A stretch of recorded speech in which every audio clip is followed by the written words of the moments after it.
Hi, everyone. In this episode, we're going to discuss the finer points of organizational justice and why it matters so much to your organization's culture of ethics. I'm your host, Bill Coffin, and this is the Ethicast.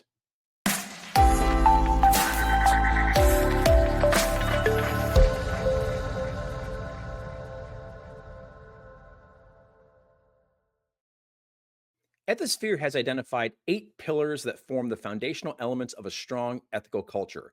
They are awareness of the E&C program and resources, perceptions of the function, observing and reporting misconduct, pressure, organizational justice, management or supervisor perceptions, perceptions of leadership, and perceptions of peers and environment.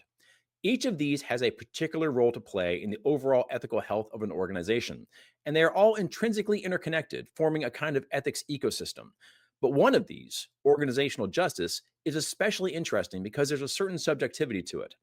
It examines whether employees believe the company holds wrongdoers accountable and communicates disciplinary guidelines effectively. When we talk about speak up culture, the effectiveness of the ethics and compliance program, the power of values based leadership, and more, these things often connect directly back to organizational justice. With us today to take a closer look at this topic is Malthe Helt, a culture analyst on the Ethisphere Data and Services team. Malta works with global organizations to enable them to understand and advance a culture of compliance through Ethisphere's culture assessment and analysis. Malta, welcome to the Ethicast. I'm looking forward to our conversation today. Yeah, hi Bill. Thank you so much for having me. Really excited about this one. Of those 8 pillars of an ethical culture, you and I have spoken a lot about this fifth pillar, organizational justice, which I know you have described to me as being particularly interesting and compelling. Can you unpack that for us? I'd love to hear why this particular pillar is of such interest to you. Yeah, absolutely. I think it's so compelling to me because it's so human. In my opinion, organizational justice is probably our most subjective pillar. Um, there's nothing you can point to, no training certificate or policy acknowledgement to prove it exists. It's not something you can touch, but it is something you feel. Um, and because of that, people experience it very differently. And that's what makes it so complex. People across all different cohorts by gender, race, seniority often feel fairness very differently. Mhm. For example, I took a look at how seniority has affected Pillar 5 scores using our 2024 and 2025 data from our surveys. And in that, I found that individual contributors score 11 percentage points lower than C suite leaders on this pillar, and about Mhm. 7 percentage points lower than VPs. A big part of organizational justice is trust, which is often said to be hard to build and easy to break. Have you seen anything in Ethisphere's culture data that really underscores that point? I feel like this pillar behaves like really any human relationship. Trust builds slowly, and one bad experience can undo months or even years of progress.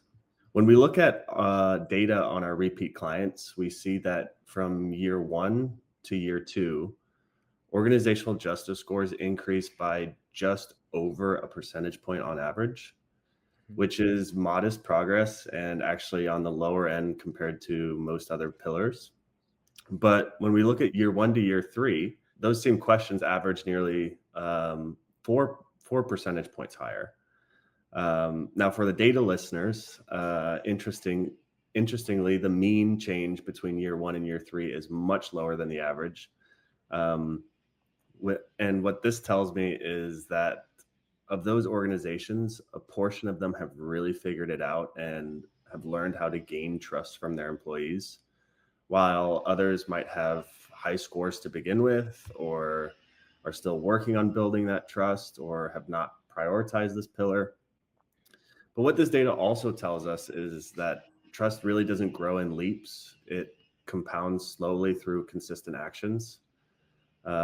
Trust isn't built through one big program. It's built through 1,000 consistent decisions.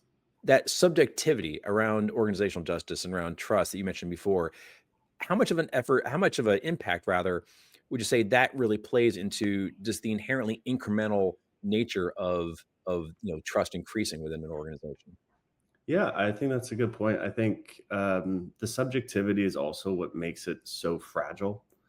One instance of perceived unfairness, maybe a high profile leadership investigation that's seen as handled poorly, can really ripple through other parts of the culture. Um, in cases like that, we often not only see dips in organizational justice, but also in leadership and speak up scores.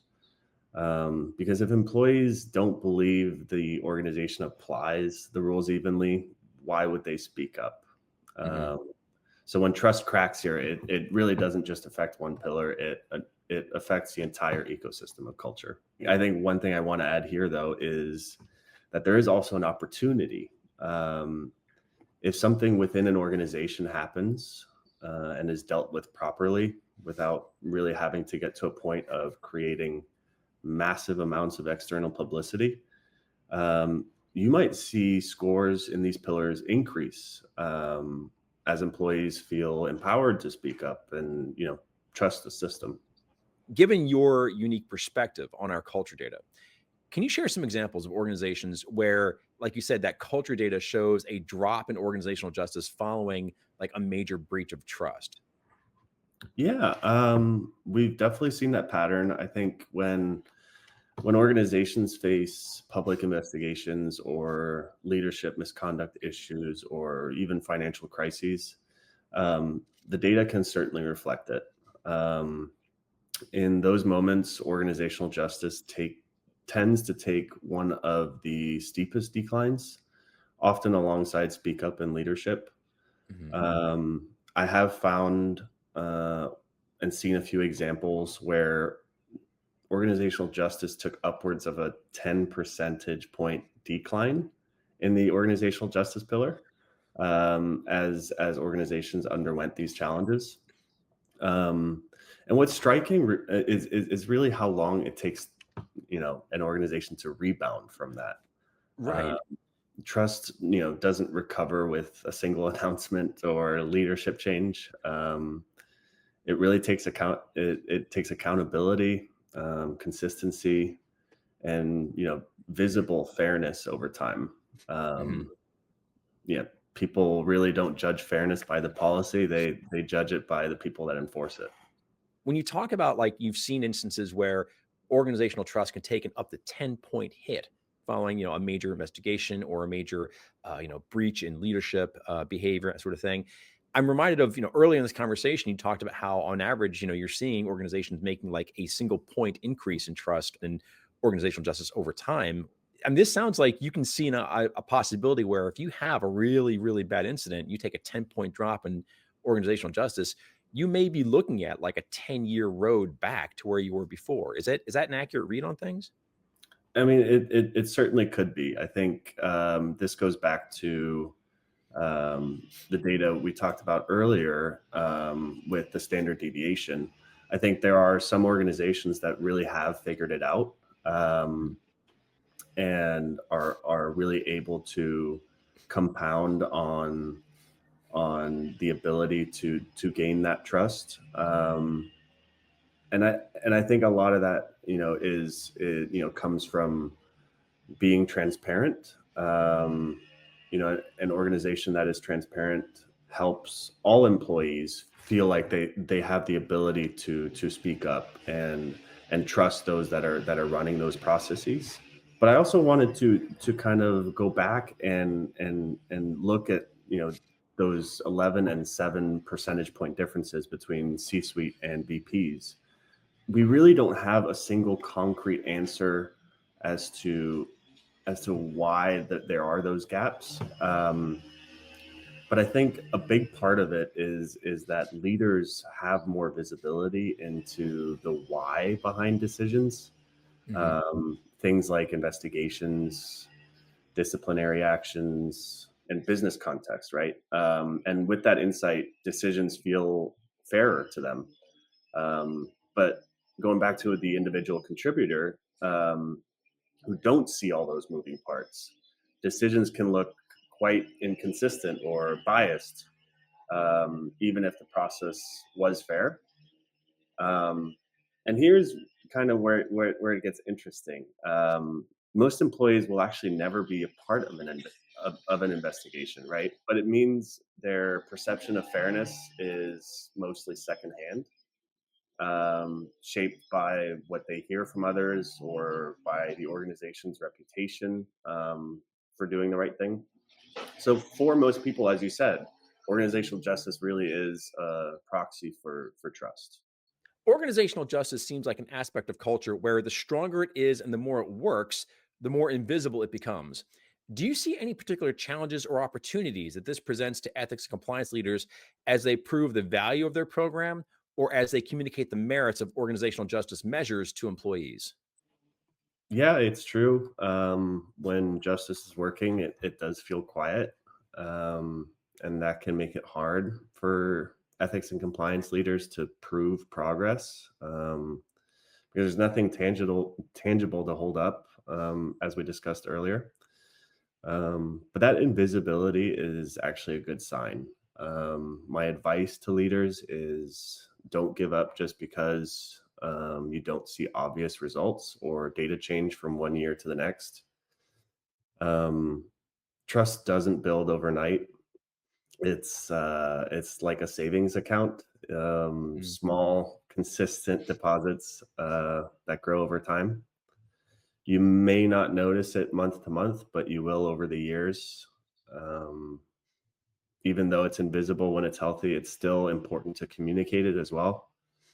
Leaders can narrate fairness, they can explain processes, be transparent on how decisions are made, or share when accountability happens, obviously anonymously.